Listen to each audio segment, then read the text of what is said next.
आपको थोड़ा सा रोक रही हूं मैं विनय, ये जो तस्वीरें हम अभी अपने दर्शकों को दिखा रहे हैं जरा वो बता दें।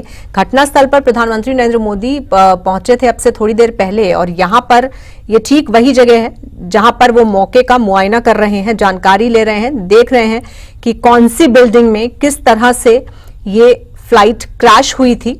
तो उस मौके पर, उस घटनास्थल पर खुद प्रधानमंत्री नरेंद्र मोदी पहुंचे, उनको ब्रीफ किया गया कि कैसे ये एयर इंडिया का विमान इस बिल्डिंग पर आकर दुर्घटनाग्रस्त हुआ।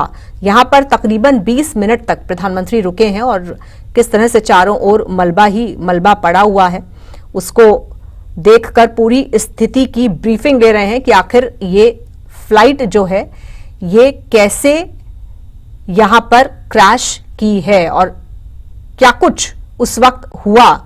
तो बहुत बड़ा, दिल दहला देने वाला, सभी को स्तब्ध कर देने वाला ये हादसा, और इसकी जानकारी लेने के लिए, मौके का मुआयना करने के लिए प्रधानमंत्री यहां पहुंचे और बिल्डिंग में किस तरह से ये फ्लाइट क्रैश की वो तस्वीरें भी आप देख सकते हैं। और प्लेन का वो हिस्सा अभी भी बिल्डिंग में उसी जगह पर मौजूद है, तो प्रधानमंत्री ने उसको भी देखा और कहां पर विंग गिरा है फ्लाइट का, कहां पर क्या हिस्सा गिरा है, किस तरह से, उसकी पूरी जानकारी प्रधानमंत्री को दी गई है। तो प्रधानमंत्री नरेंद्र मोदी जो कि अहमदाबाद में इस वक्त मौजूद हैं और दो तस्वीरें हम आपको दिखा रहे हैं। सबसे पहले घटनास्थल गए प्रधानमंत्री, उस स्पॉट पर जहां पर ये प्लेन क्रैश हुआ था, और उसके बाद 20 मिनट यहां पर उन्होंने पूरी ब्रीफिंग ली है और फिर गए वो सिविल अस्पताल घायलों का हालचाल जानने के लिए। तो फिलहाल प्रधानमंत्री निकल चुके हैं सिविल अस्पताल से भी घायलों का हालचाल पूछकर, और एयरपोर्ट की तरफ रवाना हुए हैं पीएम। यहां पर विजय रूपानी की पत्नी से वो मुलाकात करेंगे और उसके बाद उनकी दिल्ली वापसी होगी।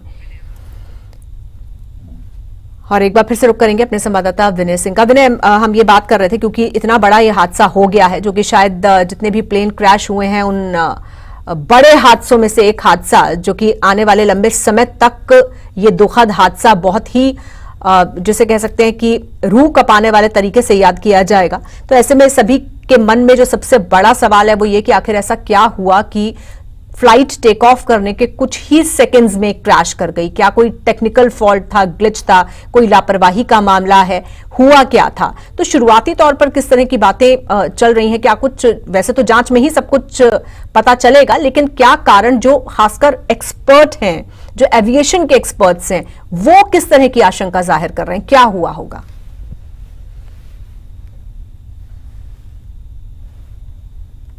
कयास बहुत लगाए जा रहे हैं। अब चूंकि इस फ्लाइट को लंदन जाना था, लंदन का जो सफर है 15 से 16 घंटे का, और 1 लाख लीटर ईंधन इसमें था, तो ऐसा भी नहीं कि ईंधन में कोई कमी रही हो।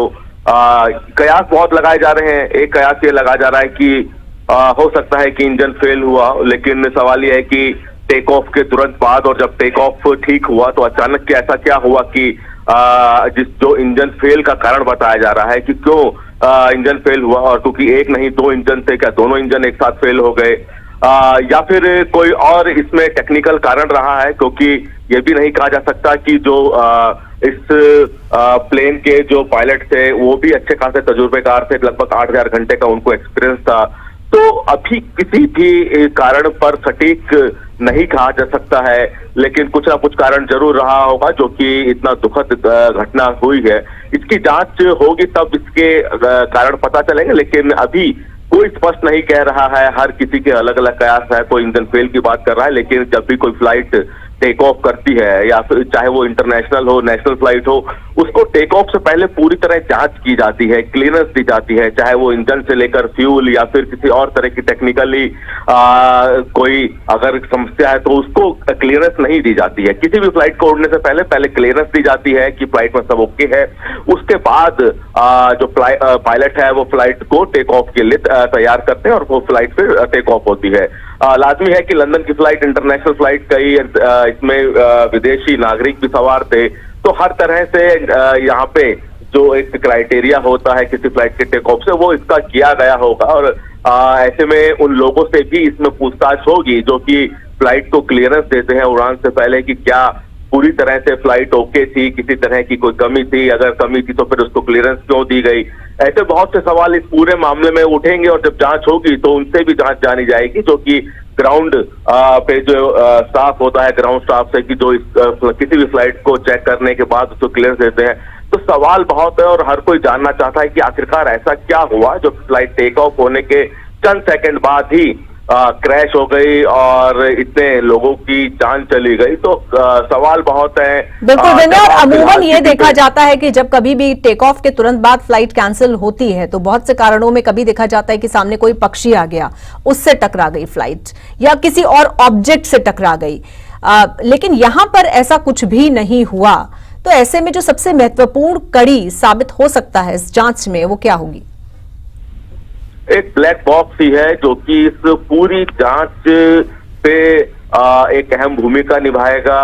कई सवालों के जवाब इस ब्लैक बॉक्स से मिलेंगे, क्योंकि ब्लैक बॉक्स ही एक ऐसा एक तरह से कहें कि इक्विपमेंट होता है किसी भी प्लेन में, जो कि हर एक बात को, हर एक कमांड को रिकॉर्ड करता है।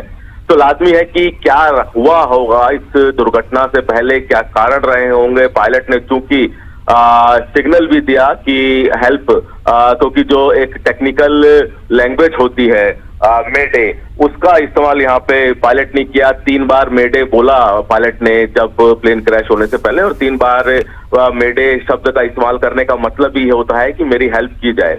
तो इस बात से साफ है कि पायलट को पता चल गया था कि किसी तरह की कोई टेक्निकल दिक्कत आ गई है। मेडे शब्द का इस्तेमाल 3 बार किया गया और एटीसी को इसकी कमांड दी गई, लेकिन बहुत कम समय था। एटीसी भी इस मेडे सिग्नल प्राप्त होने के बाद भी कुछ नहीं कर पाई, क्योंकि बहुत कम समय, जैसे ही पायलट की तरफ से मेडे का सिग्नल दिया गया उसके तुरंत बाद ही फ्लाइट क्रैश हो गई। तो बहुत कम समय एटीसी के पास भी था, लेकिन मेडे जब सिग्नल दिया गया पायलट बिल्कुल अत्यंत गंभीर स्थिति में इमरजेंसी कॉल होती है ये पायलट की तरफ से एटीसी को। बिल्कुल ठीक कह रहे हैं आप विनय। फिलहाल आपका बहुत शुक्रिया इस जानकारी के लिए। तो ये बड़ा सवाल है, आखिर ये प्लेन क्रैश हुआ कैसे, जिसमें 265 लोग मारे गए हैं। और ये 5 तस्वीरें हम दिखा रहे हैं अपने दर्शकों को। ये 5 तस्वीरें प्रधानमंत्री नरेंद्र मोदी के अहमदाबाद पहुंचने की हैं। अब से कुछ देर पहले प्रधानमंत्री नरेंद्र मोदी अहमदाबाद पहुंचे और सबसे पहले वो गए घटनास्थल, उस जगह पर जहां पर AI-171 क्रैश हुआ था। तो एक तस्वीर देख सकते हैं प्रधानमंत्री के पहुंचने की। फिर जो बीच में बड़ी तस्वीर है ये घटनास्थल की है, जहां पर अभी भी प्लेन का वो हिस्सा बिल्डिंग में उसी तरह से मौजूद है जिस वक्त क्रैश